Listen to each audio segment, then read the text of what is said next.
Internauta, seja bem-vindo mais uma vez ao Esporte.com. É hora de falar de futebol e das emoções do Campeonato Brasileiro. Numa rodada que deixou os torcedores dos times mineiros mais uma vez com as barbas de molho, o Atlético perdeu e voltou para a zona de rebaixamento. O América não consegue reagir e o Cruzeiro cada vez vê mais perto a zona da degola. O Cruzeiro só tem 2 times separando ele da zona da degola, né, do Atlético, que é o primeiro time na zona da degola. Para falar destes e outros assuntos, a gente conta com a presença aqui hoje do Guilherme Guimarães, que é repórter do Super FC, e também com a presença do Daniel Ottoni, que é repórter do Tempo. Sejam bem-vindos, vocês dois.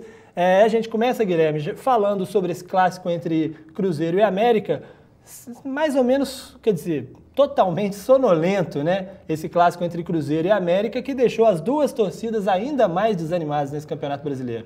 Realmente, o empate na Arena do Jacaré ontem foi totalmente infeliz, tanto para o Cruzeiro quanto para o América. Fica até difícil para dizer se o empate foi pior para o time azul ou se para o time verde, porque a situação está complicada. O América ainda segura a lanterna do Campeonato Brasileiro, o Cruzeiro vê cada vez mais próximo à zona do rebaixamento e o alerta está mais do que ligado. Se América e Cruzeiro não abrirem o olho, a Série B vem aí. Daniel, eu queria que você falasse um pouco sobre o jogo, né, do Cruzeiro contra o América. O Guilherme falou bem aí de que os times precisam abrir o olho. No caso do América, 3 vitórias apenas em 24 jogos. Acho que o América já está com seu passaporte carimbado ali, só faltando passar mesmo na alfândega aí para parar na Série B do Campeonato Brasileiro. E o Cruzeiro continua com um segundo turno ruim, né, uma segunda metade de campeonato muito ruim. Eu queria que você falasse sobre essa partida entre Cruzeiro e América. Foi um jogo tecnicamente até de nível mediano, com boas chances para as duas equipes. O América precisava da vitória, o Cruzeiro também, urgência de vitórias para esses dois times antes da partida e ainda mais agora depois desse empate. E o América conseguiu surpreender muita gente e jogar melhor que o Cruzeiro em boa parte da partida. O Cruzeiro conseguiu se defender, também criou boas chances. Tinha que ter matado o jogo naquele lance do Bobô, que realmente pecou. E o América conseguiu desenvolver um bom futebol, pressionar o Cruzeiro em vários momentos. Também bateu ali numa certa incompetência do ataque. Um jogo com boas oportunidades, mas faltou um pouquinho de qualidade para ter um golzinho aí para amenizar a situação de um dos dois times. O Guilherme, eu queria avaliar com você o seguinte: foi pior para quem esse empate? É claro que o América está na lanterna do campeonato, precisa vencer, né?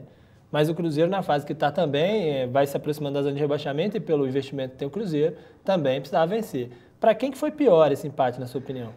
Como eu iniciei dizendo assim, fica até um pouco difícil falar para quem é pior, mas se você pensar um pouquinho, acho que para o Cruzeiro foi pior.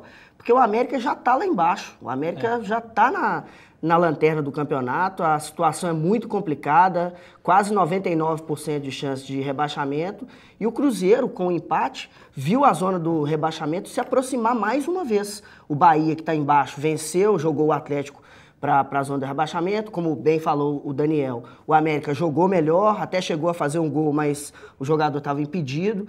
Então, se for para analisar, eu acho que o empate foi pior para o Cruzeiro. Lembrando que você pode participar, enviar sua pergunta, sua sugestão, seu comentário.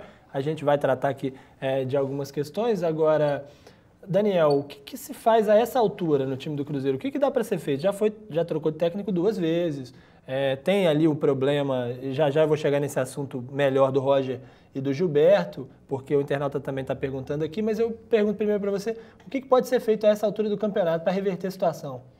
Uma pergunta simples, mas com a resposta um tanto quanto difícil, né? Essa mesma pergunta é feita diariamente na Toca da Raposa, o Guilherme tem a oportunidade de ir lá alguns dias da semana, e é uma resposta que poucos encontram aí com facilidade. Eu acho que no momento realmente é trabalhar, é silêncio, é tentar evitar qualquer tipo de polêmica, como aconteceu nas últimas semanas, o que só atrapalha, não ajuda em nada, qualquer faísca que se propague aí nesse momento, é trabalhar e tentar conseguir uma vitória de 1-0, jogando mal. Os 3 pontos agora é o que importa para tentar amenizar a situação e sair um pouco da crise. Agora, Guilherme, o Washington Antunes, de Belo Horizonte, pergunta qual setor do Cruzeiro é mais incompetente, na sua opinião, o ataque ou a lateral esquerda? Ele escolheu essas duas aí para você fazer a análise. Olha, eu acho que o ataque do Cruzeiro é é mais incompetente até então no campeonato. O último gol marcado por um atacante do Cruzeiro foi feito pelo Wellington Paulista, ainda no turno do Brasileirão, contra o Atlético Paranaense, na derrota do Cruzeiro lá na Arena da Baixada. E até então os atacantes do Cruzeiro têm sido Charles e Montijo, jogadores de meio campo, que para mim é o setor que tem mais consistência do Cruzeiro. Realmente é o meio-campo, o Montijo desequilibra, o Charles tem feito boas partidas, mas ainda não é aquele Charles que deixou o Brasil para jogar na Rússia e a situação vai se complicando.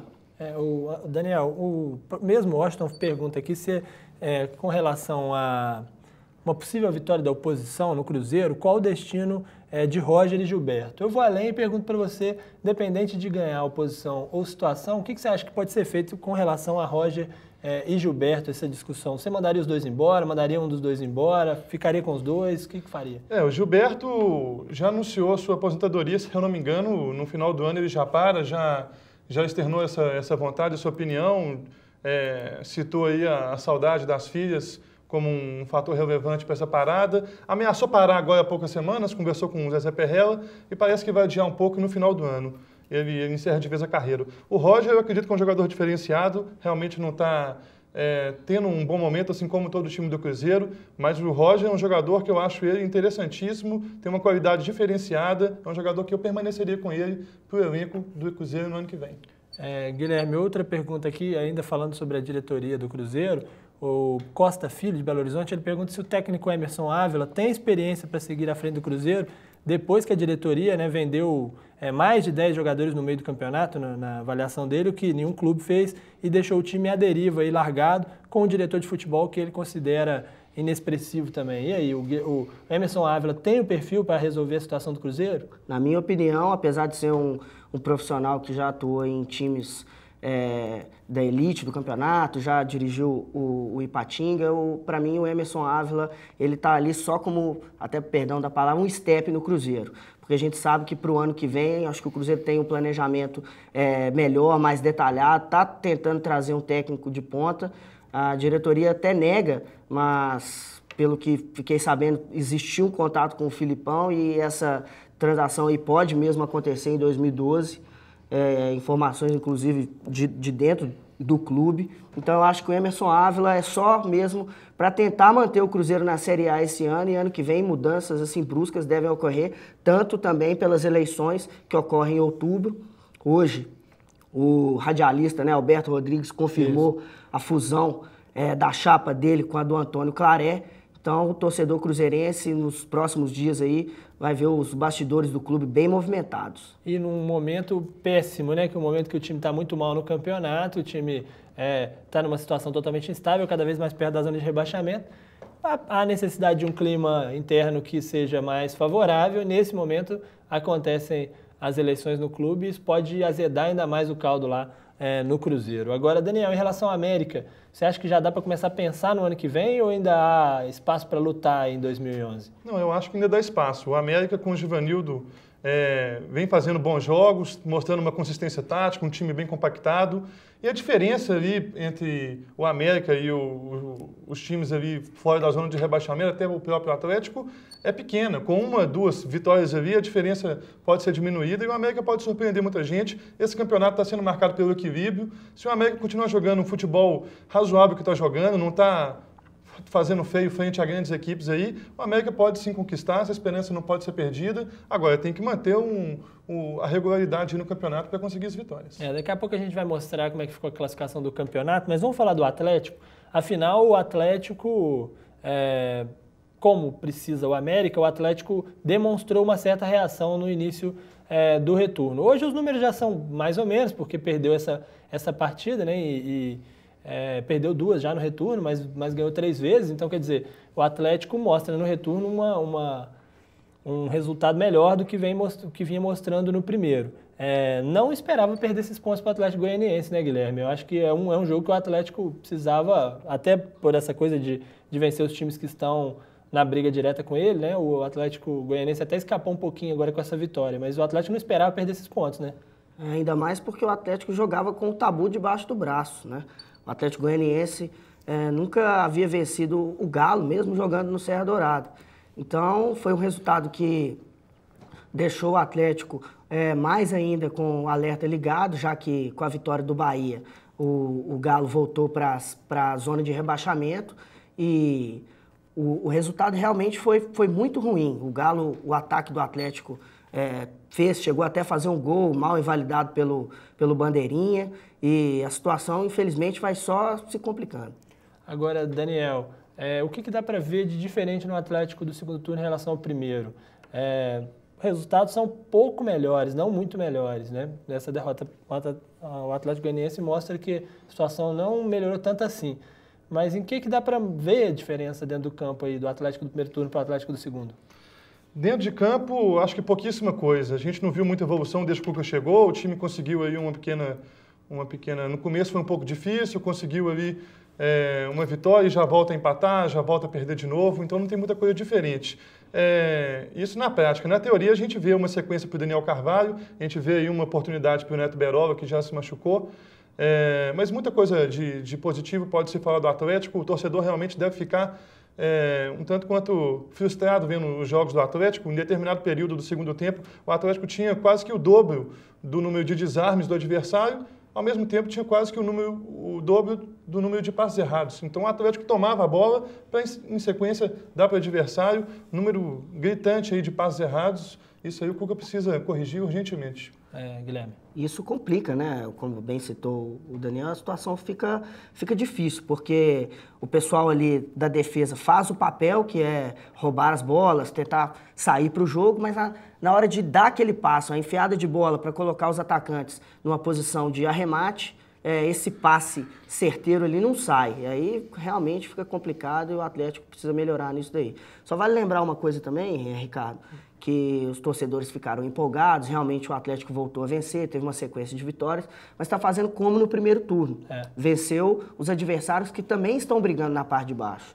E para que o torcedor fique mais, acompanhe mais realmente, passe a acreditar realmente no clube, está faltando para o Atlético uma vitória contra um time de expressão, contra um time que esteja na parte de cima da tabela. Eu acho que com isso vai ser... Uma boa oportunidade na próxima rodada, né? Vai enfrentar o Flamengo, que não vem bem. O Flamengo chegou a ser líder do campeonato, hoje é apenas o 6º colocado. Vem em queda livre no campeonato, há 9 jogos sem vencer, conseguiu só um empate ontem contra o Botafogo. Tinha saído perdendo, ainda conseguiu chegar a esse empate, não vive um bom momento, teve briga lá no conselho, né? Um conselheiro deu um soco no outro conselheiro, quer dizer, vive o pior momento possível. O técnico Vanderlei Luxemburgo teve problema com jogadores recentemente, então quer dizer, há uma chance aí do Atlético contra um time grande, o time que está lá na frente do campeonato, embora tenha caído um pouco na tabela, a chance do Atlético reverter essa situação. O torcedor fala aqui sobre que o Cuca não demonstra no Galo o mesmo entusiasmo que tinha no Fluminense. O Washington de Belo Horizonte fala isso. Na verdade, o entusiasmo não é muito a do Cuca, não, né? Ele tem essa cara mesmo, esse desânimo em pessoa, né? Parece que alguma coisa está errada e tudo. O que acontece é que o time, às vezes, ajuda o treinador a se empolgar, né?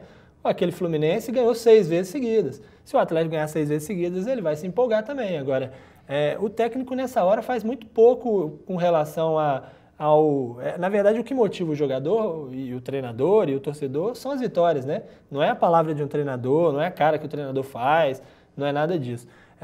E o Atlético precisa, então, desse gás aí, dessas vitórias para poder sair dessa situação. Vamos ver os resultados da rodada? A gente tem os resultados da rodada e também a tabela de classificação do Campeonato Brasileiro. Vamos conferir os resultados. Olha aí, no sábado, o Vasco venceu o Grêmio por 4-0, o resultado que deu a liderança do campeonato ao Vasco.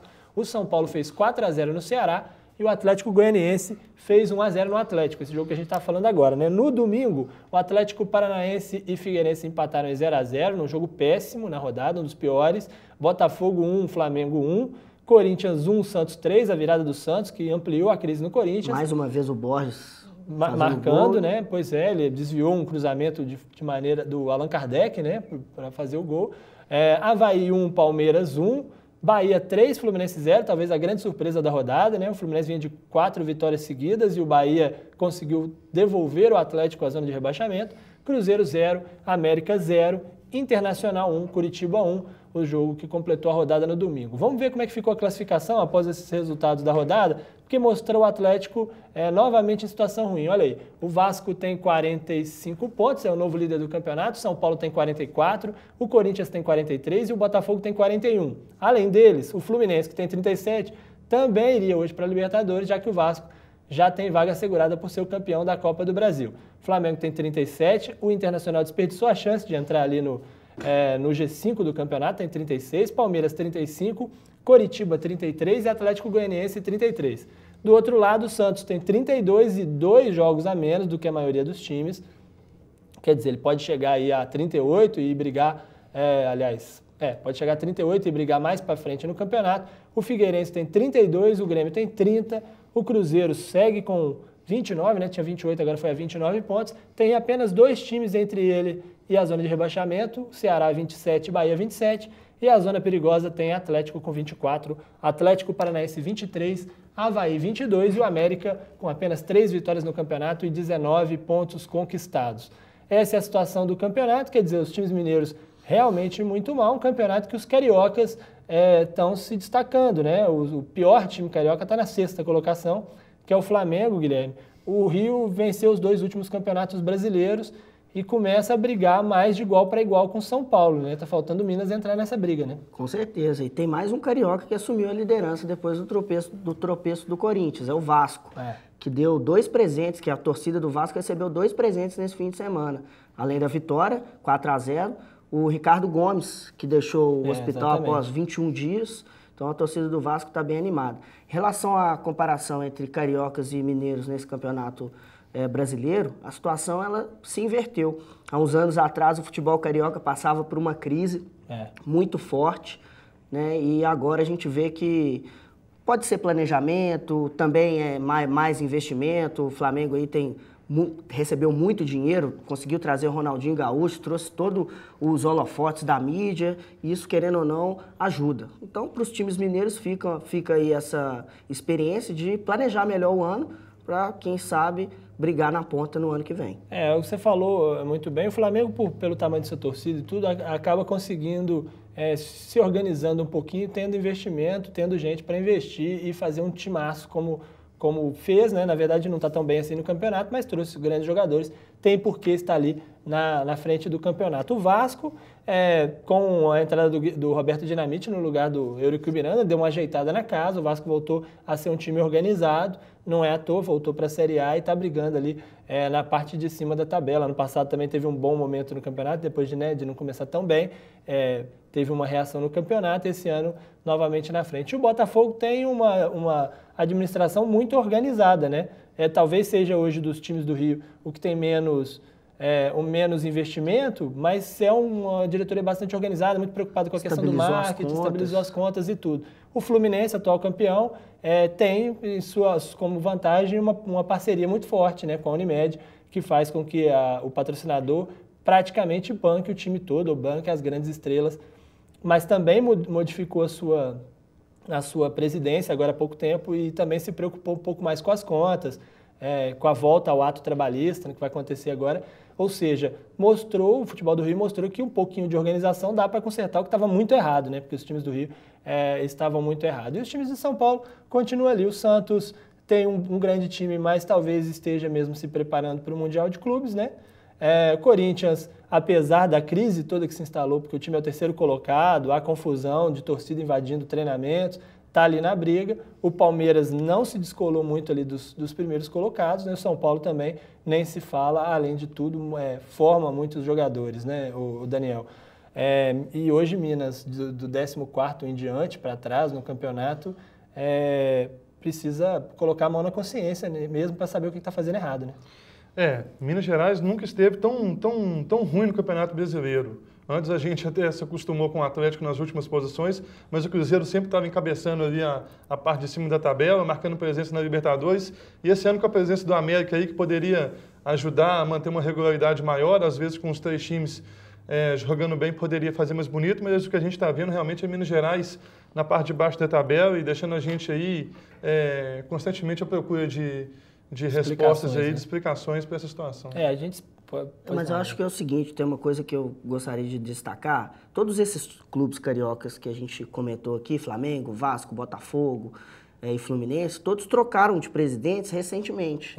Então, assim, eu acho o Cruzeiro vai passar por um momento agora de presidência. O Zezé Perrella já falou que não vai continuar. O Gilvan de Pinho Tavares é o candidato à situação e já existe uma chapa para a oposição. Então, eu acho que realmente o momento para o Cruzeiro, voltando a falar um pouco dos mineiros, aí eu acho que para organizar a casa é agora.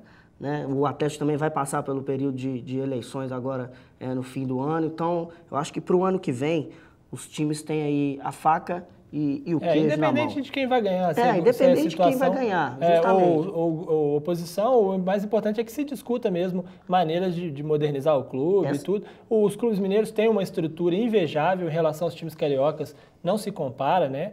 Principalmente Flamengo e Fluminense, que não tem centro de treinamento e não tem estádio, né? O Botafogo ainda tem um estádio, embora também não tenha um grande centro de treinamento. O Vasco a mesma coisa. E os times mineiros têm hoje centros de treinamento que são considerados os melhores do país, né? O do Atlético é considerado os melhores do país. Claro que ainda falta alguma coisa, senão os times realmente estariam mais à frente na tabela de classificação do campeonato. A gente espera que na semana que vem a gente não esteja aqui procurando explicações e lastimando a situação dos mineiros, que ela melhore um pouco. Não vai resolver em uma rodada, os times mineiros vão continuar ali brigando lá atrás, mesmo que vençam nessas rodadas, mas que vença para começar uma reação no campeonato. Guilherme, muito obrigado pela sua presença. Mais uma vez, agradeço por participar aqui do Esporte.com, sempre bom bater esse papo na segunda-feira, discutir o futebol e torcer realmente para que a rodada do meio de semana seja boa, tanto para Cruzeiro, América e Atlético. Daniel, obrigado também pela participação mais uma vez. Muito obrigado pelo convite, até a próxima. Um abraço para você também, que acompanhou, fez perguntas, sugeriu, fez comentários com a gente. A gente volta na semana que vem. Um abraço para você e até mais. We'll be right back.